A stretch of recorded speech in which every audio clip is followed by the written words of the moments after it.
Bismillahirrahmanirrahim. Assalamualaikum warahmatullahi wabarakatuh. Salam hormat sahabatku semuanya. Di sini saya tampil lagi dan masih seputaran kejadian pasca 27 Juli 2020 di gedung DPR MPR RI. Kenapa saya agak fokus di masalah ini?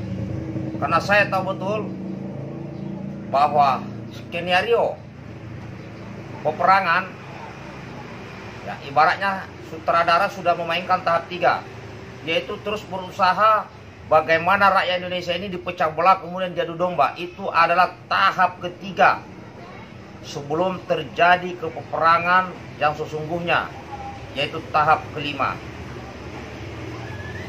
Nah, mereka terus berusaha ini untuk membenturkan. Nah, di sini tadi pagi, ya, dini hari, sekitar jam 2 dini hari di Bogor, itu kantor DPC PDIP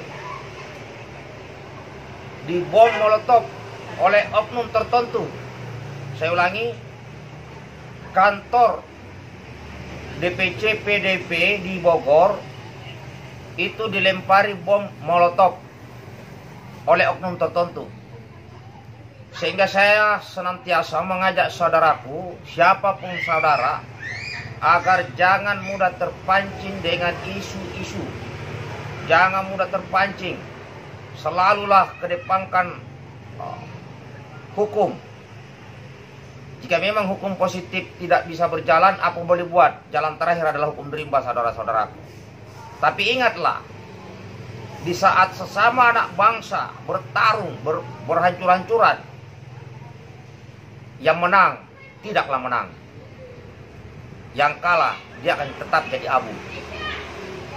Saya selalu menekankan ini karena saya tahu betul skenario peperangan. Saya tahu betul. Karena saya pernah mempelajari itu. Saya mendalami itu.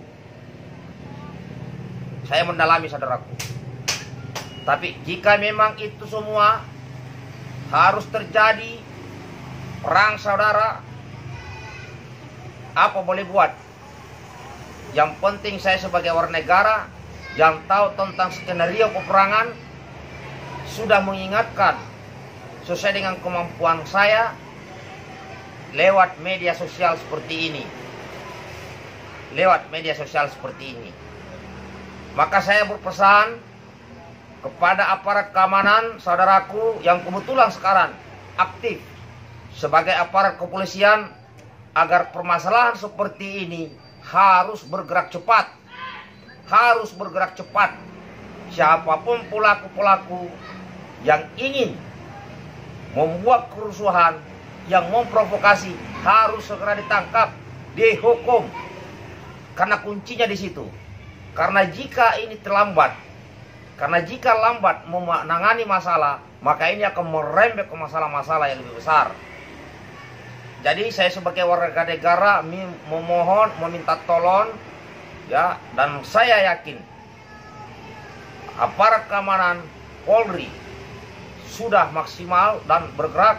Kami hanya terus memberikan support, memberikan terus dorongan agar lebih cepat menangani setiap masalah. Karena ini akan ada benturan yang besar, dan itulah yang diharapkan oleh kaum kapitalis rakus, oleh bangsa asing, oleh mereka-mereka yang ingin merampok sumber daya alam negeri ini. Itu mereka menunggu itu. Maka solusi yang kita harus lakukan adalah, jika ada gejolak yang mulai akan muncul, maka tangkap yang memprovokasi itu. Kemudian secara global, pemerintah Republik Indonesia yang sekarang berkuasa di negeri ini, agar lebih jeli, lebih cerdas, lebih cerdik, ya, siapapun yang merasa penguasa di negeri ini, baik nasional maupun lokal, agar ajak rakyatmu, ajak bicara rakyatmu. Jika ada perbedaan antara keputusan dan keinginan rakyat, jangan langsung emosi, tetapi ajak duduk. Karena bangsa ini bisa besar jika sama-sama kita besarkan. baik yang kebetulan jadi penguasa maupun yang belum sempat jadi penguasa. Sekali lagi kepada pemerintahku, ya sekarang isu yang paling panas seperti cabut RUU HIP, ya bubarkan BPIP, ini sangat mendesak. Ini sangat mendesak. Ya, ini saja. Semoga kejadian di Bogor, ya, yang bom Molotov yang dikaitkan dengan kejadian yang peristiwa tanggal 27 Juli 2020 bisa segera diredam. Yang paling terakhir, permohonan saya secara pribadi dan mungkin mewakili banyak orang kepada Presiden Republik Indonesia Bapak Jokowi agar memanggil kembali warga negara Indonesia Imam Besar Habib Rizik Syihab ke Indonesia dan ajak beliau duduk, ajak beliau diskusi untuk negara dan bangsa yang lebih baik.